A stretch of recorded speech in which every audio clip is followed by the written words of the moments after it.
Shalom, saya Juran Siombing, Grup S semester 4, Pendidikan Agama Kristen. Pada video berikut ini, saya akan menjelaskan mengenai jawaban saya dalam ujian tengah semester dalam mata kuliah Perencanaan Pembelajaran. Kita bahas soal yang pertama, yaitu secara Kamus Besar Bahasa Indonesia, perencanaan berasal dari kata dasar rencana yang artinya konsep, rancangan, atau program, dan perencanaan berarti proses, perbuatan, cara merencanakan. Dan seiring dengan Anda menjadi guru di masa depan, tuliskan dan sebutkan bagaimana pemahaman Anda tentang perencanaan pembelajaran. Yang menurut pendapat saya, perencanaan pembelajaran adalah suatu kegiatan yang direncanakan dalam hubungannya dalam proses belajar mengajar agar tujuan yang telah ditentukan dapat tercapai. Selanjutnya ada soal yang kedua.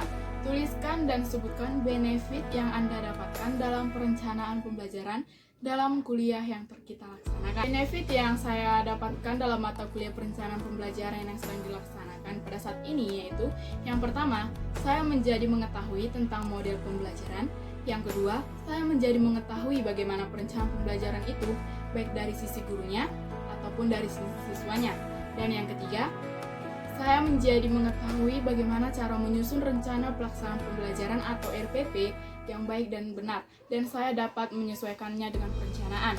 Dan yang keempat, saya menjadi dapat menentukan metode, strategi yang akan dipakai nanti agar indikator dalam pembelajaran dapat tercapai. Ya, itu dia tadi ada 4 benefit yang saya dapatkan dari mata kuliah perencanaan pembelajaran yang telah dilaksanakan. Langsung aja nih, kita ke soal nomor 3, yang dimana tuliskan dan sebutkan komponen-komponen dalam rencana pembelajaran atau RPP. Komponen-komponen dalam rencana pelaksanaan pembelajaran atau RPP yaitu yang pertama, standar kompetensi kelulusan atau SKL, yang merupakan kualifikasi kemampuan lulusan yang mencakup sikap, pengetahuan, dan keterampilan sesuai dengan standar nasional yang telah disepakati, sebagaimana yang telah ditetapkan dengan Peraturan Menteri Pendidikan Nasional. Dan yang kedua, kompetensi inti adalah terjemahan atau operasionalisasi dari SKL dalam bentuk kualitas yang harus dimiliki mereka yang telah menyelesaikan pendidikan pada jenjang tertentu. Kompetensi inti terdiri dari 4 bagian, yaitu ada spiritual atau afektif, yang kedua ada sosial atau afektif, yang ketiga pengetahuan atau kognitif, dan yang keempat keterampilan atau psikomotorik.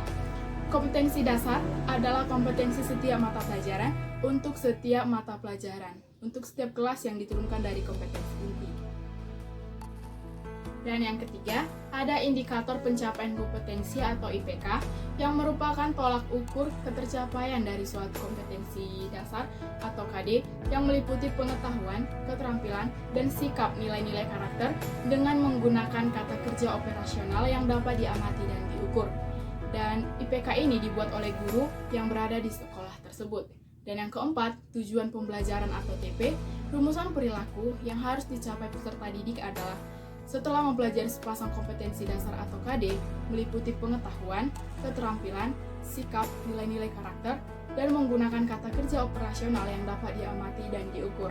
Dan yang kelima, materi pembelajaran, memuat fakta, konsep, prosedur, dan metakognitif yang relevan dengan tuntutan kompetensi dasar, dan ditulis dalam bentuk butir-butir sesuai dengan rumusan indikator ketercapaian kompeten, dan mengintegrasikan nilai-nilai karakter sesuai dengan hasil yang telah ditentukan. Dan yang keenam, strategi pembelajaran meliputi pendekatan, strategi, dan metode pembelajaran. Metode pembelajaran digunakan oleh pendidik untuk mewujudkan suasana belajar dan proses pembelajaran agar peserta didik dapat mencapai kompetensi dasar yang disesuaikan dengan karakteristik peserta didik dan kompetensi dasar yang telah dicapai termasuk sikap, etika kerja, dan nilai-nilai karakter, dan terakhir ada literasi.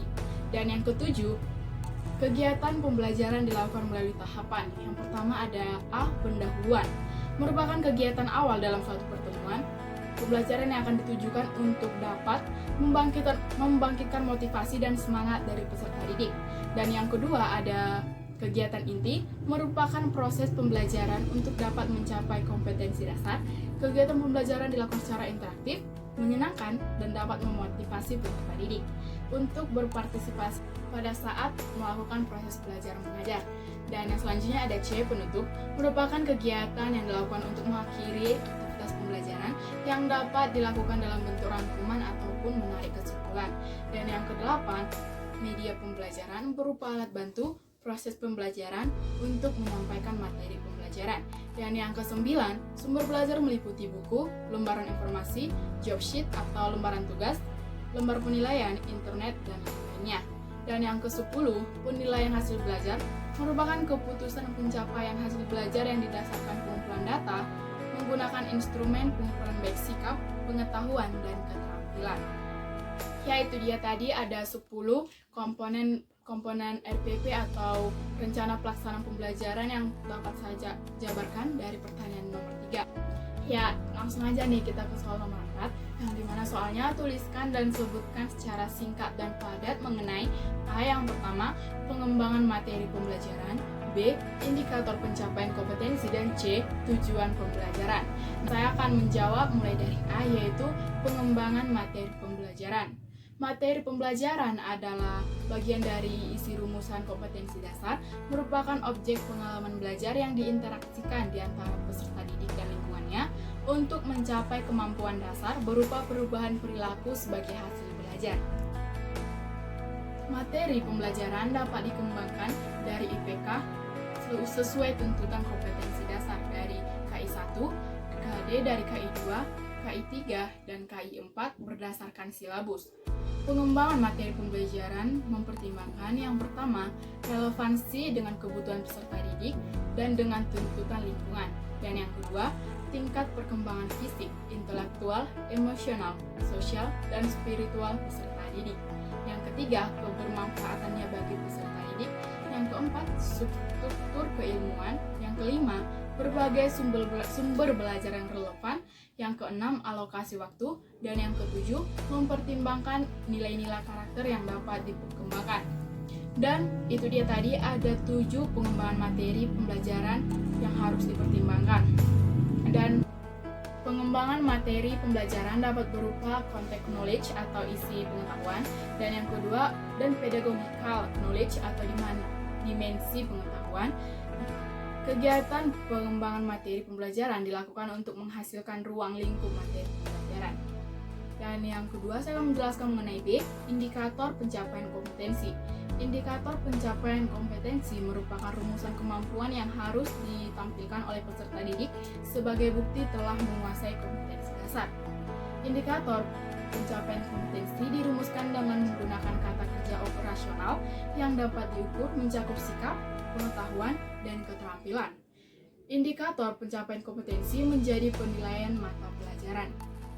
Dan ada langkah-langkah merumuskan indikator pencapaian kompetensi. Dan yang pertama, kita harus terlebih dahulu menentukan kedudukan KD dari KI 3 dan KD dari KI 4 berdasarkan gradasinya untuk tuntutan KI. Dan yang kedua, kita harus menentukan dimensi pengetahuan yang dimana faktual, konseptual, prosedural, dan metakognitif. Dan yang ketiga, yang selanjutnya kita harus menentukan bentuk keterampilan atau abstrak atau konkret. Dan yang keempat, keterampilan pada kelas 10 cenderung menggunakan kata kerja operasional sampai tingkat membiasakan, untuk kelas 11 pada tingkat mahir, dan untuk kelas 12 sampai minimal pada tingkat presisi hingga gerakan alami atau artikulasi dapat pada taksonomi psikomotor Simpson atau DEF. Dan yang kelima, rumusan IPK pada setiap KD dari kompetensi dasar dari kompetensi inti spiritual, kompetensi dasar dari kompetensi inti sosial, kompetensi dasar dari kompetensi inti pengetahuan, dan kompetensi dasar dari kompetensi inti keterampilan minimal memiliki 2 indikator. C. Tujuan pembelajaran. Tujuan pembelajaran adalah rumusan hasil belajar atau tingkah laku atau behavior yang harus dicapai oleh peserta didik sesuai dengan kompetensi dasar yang telah dipelajari. Tujuan pembelajaran dapat digunakan sebagai tolak ukur capaian sintaks satu langkah model pembelajaran pada kegiatan inti setiap kegiatan pembelajaran, menggambarkan proses dan hasil pembelajaran. Rumusan tujuan pembelajaran merupakan jabaran lebih rinci dari indikator pencapaian kompetensi, jadi dirumuskan setelah IPK. Dan komponen tujuan pembelajaran mengandung komponen A, B, C, D yang dimana terbagi 4, yaitu A menjadi audiens atau peserta didik, B menjadi behavior atau perubahan perilaku peserta didik yang diharapkan dicapai setelah mengikuti pembelajaran, Dan yang C ada condition atau prasyarat dan kondisi yang disediakan serta proses yang harus dilalui agar tujuan pembelajaran dapat tercapai. Dan yang keempat ada D atau degree yang dimana ukuran tingkat atau level kemampuan harus dicapai peserta didik. Dan degree dapat berupa kualitatif, kuantitatif, atau norma perilaku yang mencakup afektif dan attitude. Ya, buat penonton setia di rumah, sekian pembahasan saya hari ini mengenai jawaban saya dari soal-soal UTS tadi yang telah saya jabarkan dalam mata kuliah perencanaan pembelajaran. Dan semoga jawaban saya tadi dapat bermanfaat bagi penonton sekalian. Dan saya akhiri, terima kasih dan shalom, dan sampai jumpa kembali di lain waktu.